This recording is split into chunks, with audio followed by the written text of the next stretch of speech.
Hai guys, kembali lagi bersama gua di Sakayang Review. By the way, apa kabar kalian semua? Semoga baik-baik aja ya. Pada kesempatan kali ini, kembali Sakayang akan membahas sebuah film psikopat, di mana tuh psikopat terkenal dengan kekuatannya yang amat sangat luar biasa. Dan susah banget buat modar ya, apalagi kalau bukan si Jason Voorhees di filmnya yang berjudul Friday 13. Sebetulnya film si Jason ini udah banyak banget sequelnya yang dimulai dari tahun 1980 sampai dengan tahun 2009. Jadinya udah legend banget, bahkan sampai masuk ke game Mortal Kombat, saingan sama si Leatherface. Dan kali ini Sakayang akan membahas yang versi 2009-nya. Kenapa? Ya karena pengen aja. Dan di video ini Sakayang bakalan bikin teori kenapa si Jason tuh bisa kuat banget. Penasaran? Mari kita langsung saja ke pembahasan kita. Dan jika kalian suka dengan channel ini, silahkan subscribe aja. Bantu Sakayang tembus 1 juta subscriber ya. Makasih.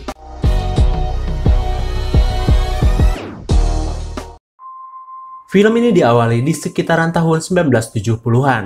Terlihat seorang wanita seksoi seperti sedang ketakutan sambil membawa-bawa bedog badag di tengah hujan yang deras.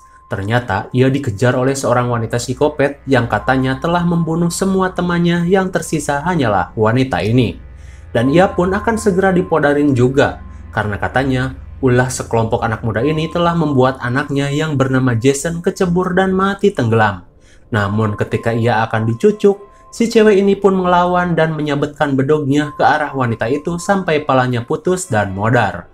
Ia pun lari. Namun tiba-tiba datanglah seorang anak dari dalam danau yang melihat kejadian tersebut. Ternyata ia adalah Jason. Ia belum mati. Ia pun seperti dibisiki untuk membantai semua manusia yang ada di sekitaran Crystal Lake, dan scene pun berakhir. Beralih ke present day, terlihat sekelompok anak muda yang sepertinya sedang berpetualang pengen ngecamp di sekitaran Crystal Lake dengan tujuan mencari ladang Genji yang katanya melimpah di daerah sini. Dan karena mereka sedikit nyasar, mereka pun memutuskan untuk ngecamp dulu di sekitaran bibir Crystal Lake. Malam pun tiba. Mereka pun ngobrol-ngobrol di depan api unggun, lalu si kacamata menceritakan kisah seorang psikopat legend di daerah ini, dan ia pun menceritakan asal mula kejadian yang tadi diperlihatkan di awal-awal scene. Dan kini sosok anak itu berubah menjadi psikopat yang doyan menjagal semua orang. Sontak cerita itu membuat para ladies ketakutan, namun beberapa dari mereka tidak mempercayai kisah tersebut. Lantas seorang wanita yang bernama Whitney pun pergi bersama pacarnya ke Ruyuk dan berbincang-bincang, yang intinya si Whitney ini lagi liburan sama tuh cowok nggak bilang-bilang ortunya. Namun si cowok bilang, tenang, kan ada abang, nikmati ajalah dulu, ntar pulang aku bantu ngomong sama orang tuamu. Mulut pucet boy emang sadis. Lantas mereka pun pergi berkeliling danau. Di sisi lain, si kacamata pun sangat antusias karena itu ladang Genji udah deket di sini. Namun temennya itu nggak fokus karena ceweknya godain doi ngajak mantap kuadrat dan melemparkan lalai badotnya ke arah lelaki tersebut. Si kacamata pun pergi pipis dan mereka pun melakukan aksinya di dalam tenda dan adu gabrut. Lalu ketika si kacamata ngompol, ia pun menyadari di bawahnya ada pohon Genji. Ia pun kaget. Wow, ternyata di sini. Dan ketika ia kegirangan, muncullah sosok tinggi besar dengan topeng kain serbet mendekatinya. Dan tanpa basa-basi menggaploknya menggunakan bedog, si Jason membunuh Kang Candu Genji. Lalu kembali kepada Whitney dan pacarnya yang sedang keliling-keliling sekitaran danau. Lantas mereka pun masuk ke dalam gapura bertuliskan Crystal Lake. Ia pun masuk ke dalam sebuah rumah bobrok di sana. Mereka pun menemukan kalung yang di dalamnya ada foto wanita yang mirip sekali dengan Whitney. Whitney pun mengambilnya, lalu mereka pun menemukan ada kasur bertuliskan Jason. Si Whitney pun kaget, apa jangan-jangan si Jason legenda di sini? Namun si cowok mah be aja. Lalu scene beralih kepada sepasang pemuda tadi yang sedang asik mantap kuadrat di dalam tenda. Namun tiba-tiba mereka mendengar suara aneh. Dan si cewek menyuruh cowoknya untuk pergi ngecek. Kalau enggak bakalan dilanjut nih permainannya. Mentang-mentang yang punya sangkar seenak jidat nyuruh-nyuruh. Lantas cowoknya pun ngecek keluar. Lalu ia tiba-tiba melihat ada telinga ngegantel di ranting-ranting. Lalu ia melihat temannya modar di pohon, ia pun kaget dan lari. Namun tiba-tiba kakinya terjebak oleh jebakan beruang sampai mau putus kakinya. Dan di depan matanya, si ceweknya pun udah digantung di dalam sleeping bag dan dibakar bagaikan kambing guling. Si cewek pun mati kebakar dan si cowok nggak bisa ngapa-ngapain. Kembali kepada Whitney dan pacarnya, tiba-tiba mereka menemukan sebuah lubang aneh dan ada sesuatu di dalamnya. Ternyata, ketika diambil, itu adalah kepala ibu dari Jason. Lalu tak lama berselang terdengar suara aneh. Dan tiba-tiba dari bawah basement ada bedog yang nusuk mereka. Lalu si cowoknya pun kena cucuk dan lumpuh. Ia pun diseret sosok tersebut ke basement dan modar. Si Jason bunuh pucek boy yang bawa anak orang nginep-nginep sembarangan. Cocok. Si Whitney pun kabur dan kembali ke perkemahan. Ia pun menemukan teman binalnya sudah menjadi jablay bakar. Lalu si cowok yang kena jebakan pun meminta tolong. Dan ketika si Whitney berusaha menolongnya, muncullah si Jason dari belakang dan menggaplok kepalanya kayak ngegaplok buah kelapa. Kemudian mengarah kepada Whitney dan film pun baru dimulai. Si edan, selama itu baru opening aja cuy. Lanjut. Singkat cerita, 6 hari kemudian, terlihat ada sekelompok anak muda baru yang akan berlibur ke sebuah villa temannya yang kaya raya di daerah tersebut. Mereka pun mampir dulu di minimarket dan beli bensin di pom mini Pak Ucok.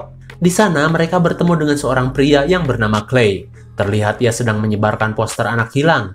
Ternyata itu adalah Whitney dan ia adalah kakak dari Whitney. Setelah tidak menemukan titik cerah, ia pun kembali ngider untuk menanyai warga-warga di daerah sana. Dan tiba-tiba, si Clay pun dikejar-kejar polisi. Awalnya aku kira nih si Clay bakalan ditilang karena nggak pakai helm. Namun ternyata polisinya baik cuy. Ia cuma ngasih saran sama si Clay terkait adiknya yang hilang. Mungkin saja adiknya nggak ada di sini, dia udah kumpul kebo sama pacarnya. Karena polisi juga udah ngerahin semua anggotanya untuk mencari di sekitaran sini, namun nggak ketemu. Namun si Clay nggak percaya itu, ia tetap pengen cari adiknya. Baik kan, nggak kayak di kita, tutup pentil aja jadi masalah. Singkat waktu, rombongan anak muda pun sudah sampai di villa temannya tersebut, dan nyantui-nyantui buat pesta. Namun si Clay tetap mencari-cari. Ia pun menghampiri rumah seorang wanita tua dan bertanya. Namun wanita itu nggak tahu dan cuma kasih saran. Mungkin saja adikmu sudah mati oleh seorang pria besar di pinggir danau kristal. Clay pun keheranan. Lalu Clay pun mengunjungi pabrik kayu mebel milik Pak Jae. Dan seperti biasa pegawainya pun nggak tahu apa-apa dan cuma pelangak-pelongo. Malahan ia nawarin si Clay buat beli genjinya. Clay pun menolak dan pergi. Kembali kepada sekelompok anak muda. Karena satu temannya udah esang kepada pacarnya, ia pun meminta izin kepada si Sultan buat minjem mobilnya. Dan dikasih. Mereka pun pergi menggunakan mobil itu ke danau dengan abret-abretan, mentang-mentang mobil orang digeber-geber aja. Singkat waktu, si Clay pun kembali mencari adiknya dan mengunjungi sebuah rumah. Dan ternyata itu adalah rumah Sultan. Ia pun kembali bertemu dengan pacar Sultan yang bernama Jenna. Ia pun mengajak Clay masuk. Namun si Sultan malah ngamuk, ngapain tuh cowok dibawa masuk. Mereka pun nyaris berantem, namun si Clay bisa menahan emosi dan keluar rumah. Jenna yang nggak enak sama si Clay pun mengikutinya dan menemaninya mencari adiknya di sekitaran Crystal Lake. Kembali kepada pegawai Pak Jae, ia yang beres panen Genji pun lalu udut dan menikmati majalah dewasa. Lalu tiba-tiba terdengar suara bongbrang dari atas loteng. Ia pun memeriksanya dan ketika diperiksa ke atas, tiba-tiba di belakangnya muncul sosok tinggi besar. Ia pun kaget dan menampolnya menggunakan kayu. Namun si Kopet mah kuat. Ia pun disabat menggunakan golok dan mati seketika. Lalu Jason pun menemukan topeng legendnya di sana dan memakainya. Kini Jason Voorhees pun telah kembali. Kembali kepada pasangan sejoli yang sedang asik bermain-main di danau. Mereka pun main selancar-selancar di danau itu. Lalu ketika ceweknya kecebur, ia pun menghentikan kapalnya. Lalu tiba-tiba panah pun menembus kepala si cowok dan mati. Kapalnya pun maju sendiri dan mendekati si cewek. Alhasil ia pun ketabrak kapal sampai berdarah-darah. Lalu cewek itu melihat ada Jason berada di pinggir danau sedang memperhatikannya. Ia pun seketika kaget dan berteriak panik. Ia pun bersembunyi di bawah dermaga dan terlihat si Jason berada di atasnya membawa bedog panjang. Lalu seketika ia ditojos di bagian kepala sampai modar. Malam pun tiba. Clay dan Jenna pun sedang mencari-cari di mana si Whitney berada. Mereka pun masuk ke gubuk namun tidak menemukan apa-apa. Hingga tiba-tiba dari kejauhan muncullah sosok tinggi besar Jason sambil membawa mayat dari danau. Sontak mereka kaget dan bersembunyi di bawah tumpukan perahu. Dan anehnya, psikopat itu mempunyai insting yang tajam. Ia tahu seseorang berada di tempat kekuasaannya. Ia pun menyalakan lampu dan membanting-banting perahu di sana. Untung saja si Jenna dan Clay udah pindah. Kemudian mereka pun kabur dan pergi dari Crystal Lake hingga tiba-tiba si Jenna pakojot sama tali, ia pun jatuh. Dan ternyata itu adalah alarm buat si Jason yang mengarah ke dalam basement. Lalu ternyata juga si Whitney berada di sana. Disekap oleh si Jason, ia pun berteriak-teriak meminta tolong. Jason pun datang. Whitney pun begitu ketakutan. Lantas ia pun menemukan tas dan membukanya. Ternyata itu adalah tas dari Clay. Ia tahu Clay sedang mencarinya. Ia pun berusaha lari menggunakan kawat untuk membuka rantai, namun keburu si Jason datang. Namun anehnya si Jason tidak membunuh wanita itu karena kalung ibunya yang Whitney gunakan. Kembali ke dalam villa, ternyata mereka sedang asik-asik berpesta melihat si Bree berjoget gemulai.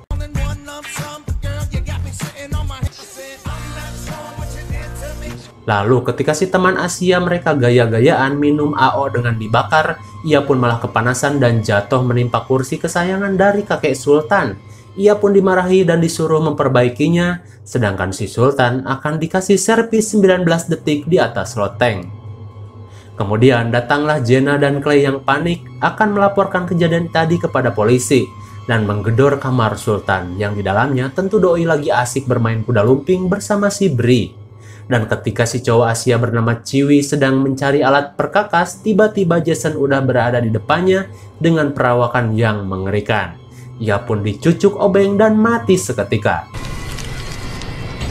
Dan ketika si Sultan bucat, ia pun kembali turun dan malah marah-marah karena ada si Clay. Mereka pun menjelaskan kejadian-kejadian yang mereka lihat. Lalu terdengar suara gaduh di gudang tempat si Chiwi. Lalu si CJ pun menguatkan diri untuk pergi memeriksanya menggunakan katel bak Kapten Amerika. Sesampainya di gudang, ia mencari-cari di mana si Chiwi. Dan ternyata... Lalu di belakangnya ada si Jason, untung saja si CJ lincah. Ia pun berhasil kabur, namun si Jason pun mengambil kapak dan melemparnya ke arah si CJ. CJ berteriak-teriak meminta tolong karena kode cheat darah ia lupa gerakannya, ia pun mati dicocolin sama si Jason. Mendengar teriakan dari CJ, mereka pun panik dan si Sultan mengambil senjata api. Cewek binal pun naik ke atas loteng untuk bersembunyi. Namun ketika ia di atas, tiba-tiba Bree pun mati seketika. Hade. Selang beberapa menit, polisi pun datang. Namun bodohnya, polisi datang cuma satu orang aja. Ya, nganterin nyawa aja kalau gitu mah. Dan baru aja yang ngetuk pintu, Jason udah berada di belakangnya.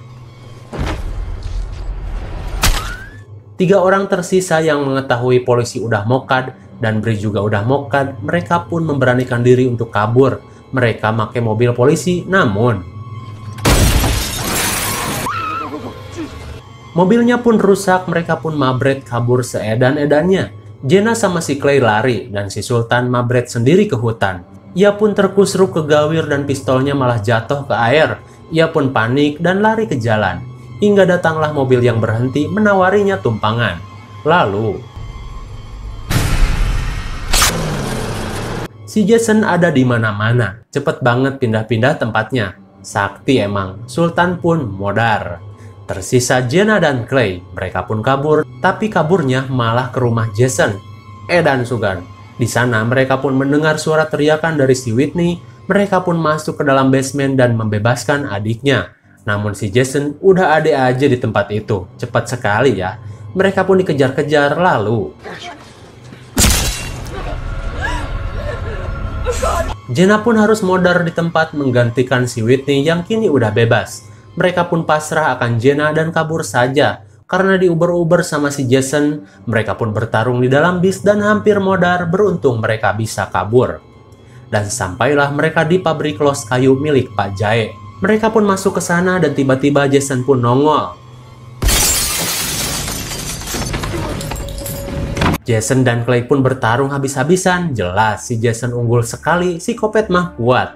Dan ketika Clay kewalahan, untung saja si Whitney datang menenangkan Jason menggunakan kalung ibunya. Dan ketika si Jason lengah, Clay pun membelitnya menggunakan rantai dan menggantungnya. Namun kayunya roboh karena si Jason berat. Tapi si Jason pun terseret ke dalam penggilingan kayu. Lalu si Whitney pun menusukkan bedog Jason ke dada Jason sambil berkata, "Salam buat si mama di neraka, dasar anak jadah." Jason pun mati dan kepalanya sedikit tergesek penggilingan. Pagi pun menjelang. Clay dan adiknya pun menceburkan mayat si Jason ke dalam danau dan bergegas pulang. Namun, Jason masih hidup karena, pinter. Dan film pun berakhir.